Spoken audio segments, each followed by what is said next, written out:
इब्राहिम ने कटूरा नामक एक दूसरी पत्नी से विवाह किया। उससे ये पुत्र हुए, जिम्रान, योक्षान, मिदान, मिद्यान, यिशबाक और शुआ। योक्षान के पुत्र थे शबा और ददान। ददान के वंशज हुए अशूरी, लटूशी और लौमी लोग। मिद्यान के पुत्र थे एफा, एफेर, हनोक, अबीदा और एलदाआ। ये सब कटूरा के वंशज हैं। इब्राहिम ने अपनी सारी संपत्ति इसहाक को दे दी। अपनी उपपत्नियों के पुत्रों को इब्राहिम ने केवल धन, वस्त्र आदि दिए और अपने जीवन काल में ही उन्हें अपने पुत्र इसहाक से दूर पूर्व देश में भेजा। इब्राहिम कुल मिलाकर 175 वर्ष तक जीवित रहने के बाद मरा। सुखी वृद्धावस्था में अच्छी पकी उम्र में उसका देहांत हुआ और वो अपने पूर्वजों से जा मिला। उसके पुत्र इसहाक और इस्माइल ने मामरे के पूर्व हित्ती सोएर के पुत्र एफ्रोन के खेत में मकपेला की गुफा में उसे दफनाया। इब्राहिम ने वो खेत हित्तियों से खरीदा था। वहां इब्राहिम और उसकी पत्नी सारा का दफन किया गया। इब्राहिम के मरने के बाद ईश्वर ने उसके पुत्र इसहाक को आशीर्वाद दिया। इसहाक बैर रोई नामक कुएं के पास रहता था। इब्राहिम के पुत्र इस्माइल की, जो सारा की मिस्री दासी हगार से इब्राहिम के यहाँ पैदा हुआ था, वंशावली ये है। इस्माइल के पुत्रों के नाम उनके जन्म के क्रमानुसार ये हैं। इस्माइल का सबसे बड़ा पुत्र नबायोत, फिर केदार, अदबेल, मिब्साम, मिश्मा, दूमा, मिस्सा, हदद, मस्सा, हदद, तेमा, यटूर, नाफीश और केदमा। ये ही इस्माइल के पुत्र थे। इनके नामों के आधार पर इनकी बस्तियों और शिविरों के नाम पड़ गए और ये 12 वंशों के मूल पुरुष हैं।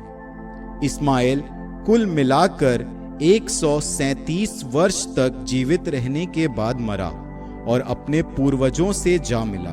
उसके वंशज हवीला से लेकर शूर तक, जो मिस्र के पूर्व और असूर की दिशा में अवस्थित हैं, बस गए।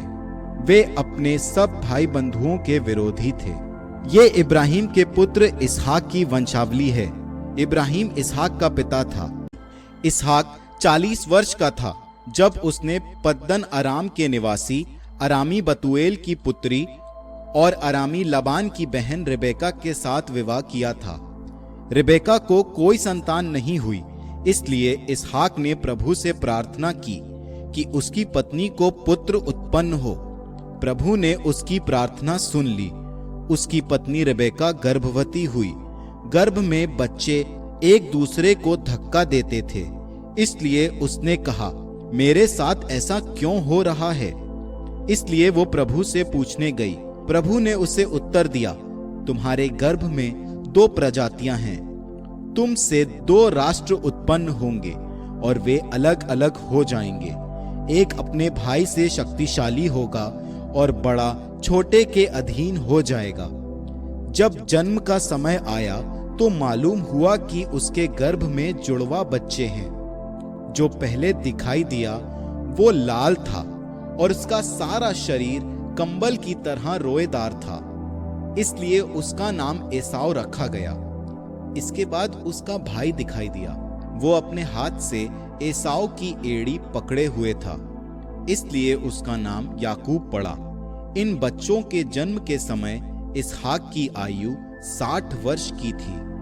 बड़ा होकर एसाव वन में रहने वाला एक कुशल शिकारी बना, परंतु याकूब शांत स्वभाव का था और अपने तंबुओं में रहा करता था। इसहाक एसाव को बहुत चाहता था, क्योंकि उसके द्वारा शिकार किए हुए पशुओं का मांस उसे पसंद था, परंतु रिबेका याकूब को प्यार करती थी।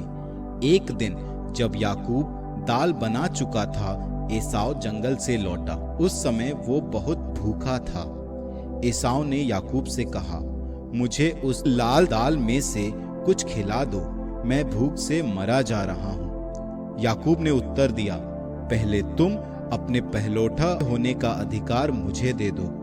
इस पर एसाव ने कहा, मैं मरने को हूं, तो पहलोठा होने के अधिकार से मुझे क्या लाभ? याकूब बोला, तो पहले इस बात की शपथ खाओ। इस पर उसने शपथ खाकर अपने पहलोठा होने का अधिकार याकूब को दे दिया। इस पर याकूब ने एसाव को दाल रोटी खिलाई। खाने पीने के बाद वो उठकर चला गया। एसाव ने अपना पहलोठा होने का अधिकार इतना तुच्छ समझा।